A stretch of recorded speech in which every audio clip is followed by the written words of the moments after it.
Welcome back to my YouTube channel. කාලෙකින් video එකක් අරන් එන්නත් බැරි වුණ නිසා මං හිතුවා ඔයගලන්ට මෙහි තිබුණ ඉවෙන්ට් එකක් ගැන වීඩියෝ එකක් අරන් එන්න ඕනි කියලා. ඉතින් මේ තියෙන්නේ වැඩිහිටියන්ගේ දිනයට ගරු කිරීමක් විදිහට තිබුණු ෆෙස්ටිවල් එකක්. මේ ෆෙස්ටිවල් එකේ එක ස්ට්‍රීට් ෆුඩ්ස්, එතකොට මියුසිකල් පර්ෆෝමන්සස්, ඒ වගේ දේවල් ගොඩක් තිබුණා. මේ ෆෙස්ටිවල් එක හැම අවුරුද්දෙම වගේ තියෙනවා.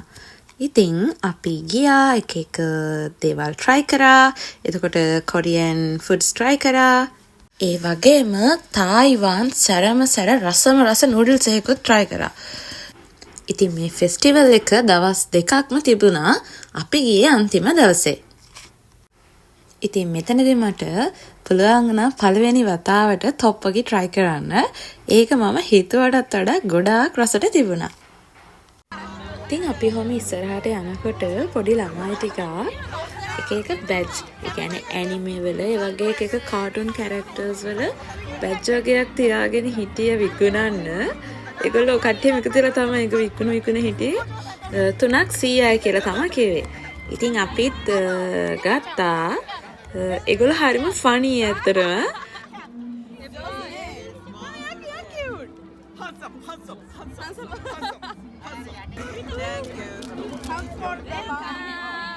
ඉතින් ඊළඟට අපි try කරේ මං ආසම චීස් කෝන් ඩොග් එක.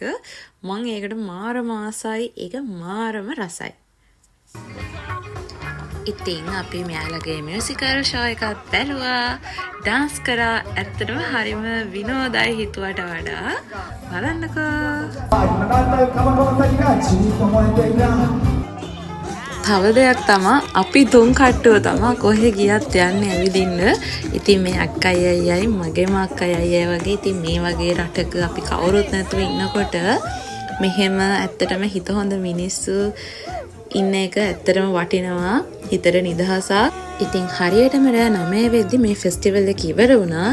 ඊට පස්සේ මටත් නයිට් ෂිෆ්ට් එක තිබුණ නිසා මාත් වැඩට ගියා. මේ මම වැඩ ඉවර වෙලා එනකොට ඒ ෆෙස්ටිවල් එක තිබ්බ පාර තමයි තියෙන්නේ. ඉතින් බලන්නකෝ එච්චර සෙනග ගොඩක් ගැවසිච්ච තැනක ඒ වගේ ෆෙස්ටිවල් එකක් තිබ්බ තැනක මේ වගේ ක්ලීන් එකට තියෙයි කියලා හිතන්න පුළුවන් චූටි පැය ගානකින්. ඉතින් මේ වගේ වීඩියෝස් තව ඔයගලන්ට අරන් එන්න මම හිතන් ඉන්නවා. subscribe කරලා තියාගන්න. bye.